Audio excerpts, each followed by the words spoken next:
Shalom saudara-saudara yang dikasihi Tuhan Yesus Kristus. Salam sejahtera buat saudara semua dimanapun saudara berada. Damai dan sukacita oleh Roh Kudus melimpah senantiasa dalam hati dan kehidupan saudara semua. Sebelum kita mendengarkan firman Tuhan, mari kita sama-sama berdoa.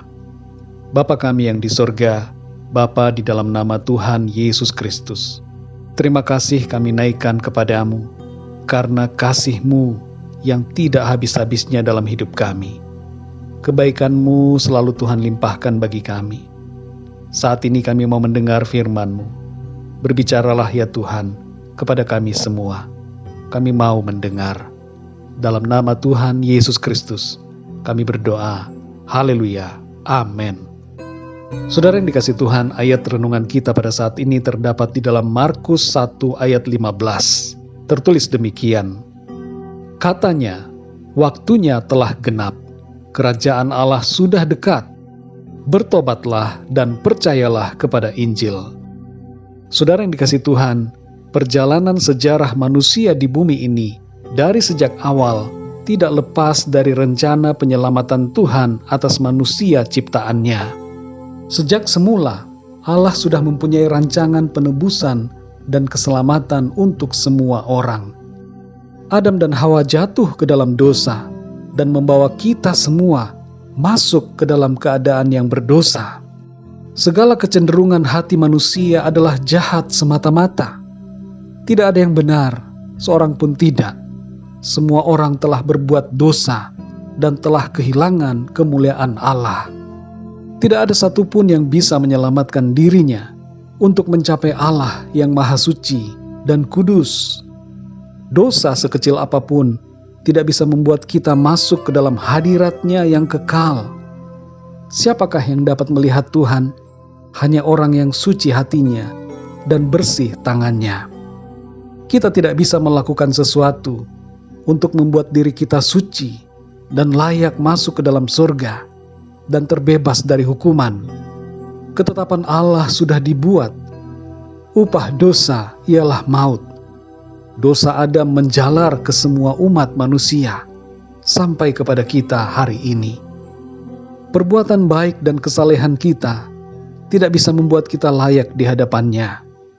Orang yang sudah terhukum mati tidak akan bisa berbuat apa-apa selain menantikan hukumannya. Apapun perbuatan baiknya tidak akan membebaskannya dari hukuman yang harus ia terima. Firman Tuhan berkata bahwa segala kesalehan kita adalah seperti kain kotor. Saudara yang dikasihi Tuhan, ritual keagamaan, amal baik, dan semua perbuatan saleh tidak akan membuat kita terbebas dari hukuman kebinasaan yang kekal. Hanya ada satu cara untuk membebaskan kita yang statusnya terhukum mati, yaitu pengampunan dan penebusan.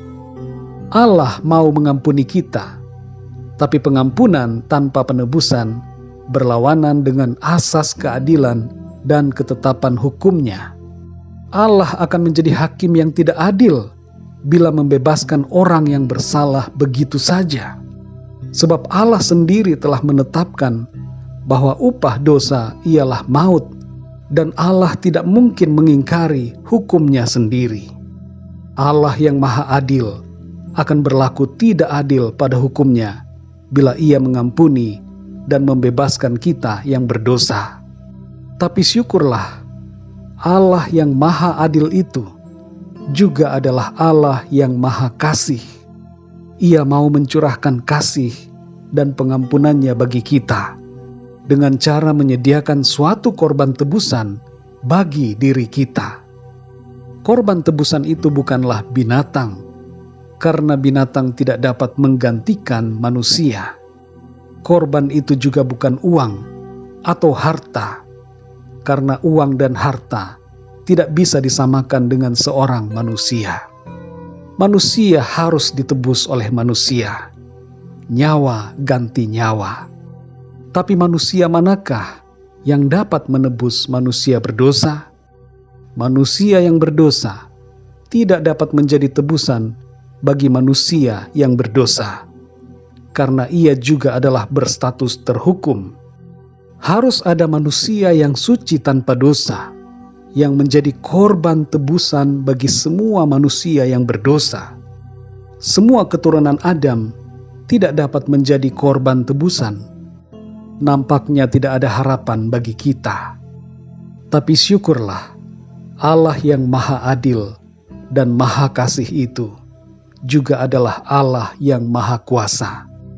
Ia menjadikan dirinya lahir sebagai manusia yang suci tanpa dosa, bukan dari hasil perkawinan antar manusia, tapi merupakan intervensi Allah sendiri.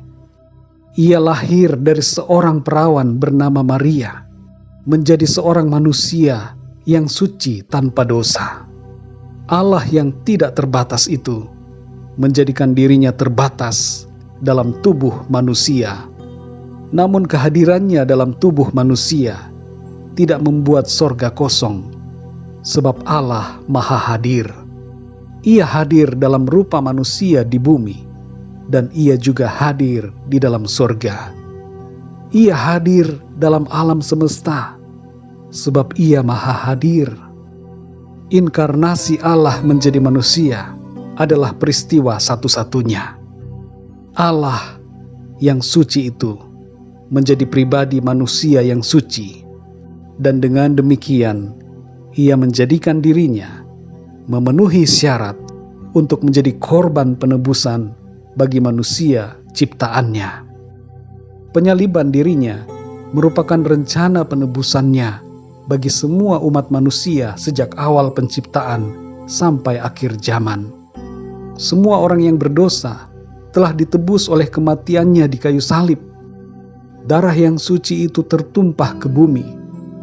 Kita yang seharusnya menerima penghukuman kekal menjadi terbebas dan diberikan anugerah pengampunan dan keselamatan serta kehidupan kekal bersamanya.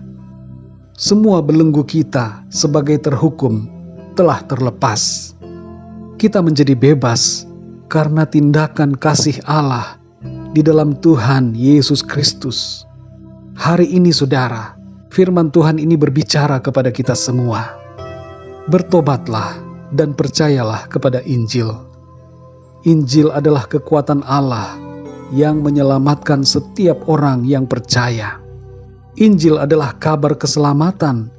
Tidak ada jalan lain untuk selamat selain dengan percaya kepada Tuhan Yesus Kristus. Allah sanggup menjaga Injilnya tetap murni sampai hari ini. Dan berita Injil itulah yang saudara dengar saat ini. Saudara yang dikasihi Tuhan, kalau saudara belum percaya kepada Injil, belum percaya kepada Tuhan Yesus Kristus, percayalah saat ini juga untuk keselamatan dan kehidupanmu yang kekal. Bukalah hati saudara untuk menerima Dia. Jangan tunda hari esok, jangan tunda bulan depan atau tahun depan, tapi terimalah Dia saat ini juga. Mari ikuti doa saya. Tuhan Yesus, aku percaya Engkau adalah Allah yang telah datang sebagai manusia. Engkau mati disalibkan dan bangkit pada hari yang ketiga, naik ke sorga dan memerintah sampai selama-lamanya. Aku percaya Engkau telah menebus aku dari dosa dan maut. Ampunilah dosa-dosaku Tuhan. Saat ini aku mau bertobat dan percaya kepadamu Tuhan Yesus.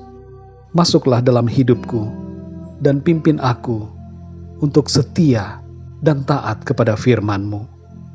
Terima kasih Tuhan Yesus. Amin.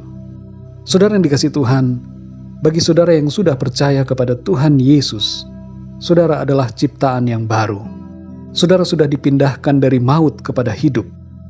Saudara telah diangkat menjadi anak-anak Allah yang hidup dan mewarisi kerajaan sorga. Hiduplah dalam kebenaran dan taatilah firman-Nya dengan tulus dan setia. Belajarlah firman Tuhan dan berilah diri saudara dibaptis. Temuilah para hamba Tuhan yang hidup dalam kebenaran dan dalam pimpinan Roh Kudus, dan mintalah mereka untuk membaptis saudara. Tuhan Yesus akan membaptis saudara dengan Roh Kudus-Nya dan memperlengkapi saudara dengan karunia-karunia Roh-Nya, agar saudara dapat melayaninya dalam kehidupan saudara. Bagi saudara semua yang sudah beriman kepada Tuhan Yesus, tetaplah setia dan lebih sungguh mengasihi Dia. Berkat dan kasih karunia Tuhan melimpah dalam kehidupan kita di sepanjang hari ini dan seterusnya. Mari kita berdoa saudara. Terima kasih ya Bapa untuk firman-Mu. Kami percaya kepada Injil-Mu dan mau hidup selalu dalam pertobatan. Meteraikanlah setiap kebenaran firman-Mu Tuhan dalam hidup kami. Pimpin kami di sepanjang hari ini, agar kehidupan kami berkenan senantiasa di hadapan-Mu. Dalam nama Tuhan Yesus Kristus, kami berdoa dan mengucap syukur. Haleluya. Amin. Puji Tuhan, saudara yang dikasihi Tuhan, saya percaya firman Tuhan menjadi berkat dan kekuatan buat saudara semua, dan Roh Kudus akan menolong saudara untuk lebih lagi memahami kebenaran firman Tuhan. Tuhan Yesus memberkati saudara semua. Sampai jumpa dalam renungan yang berikutnya. Haleluya.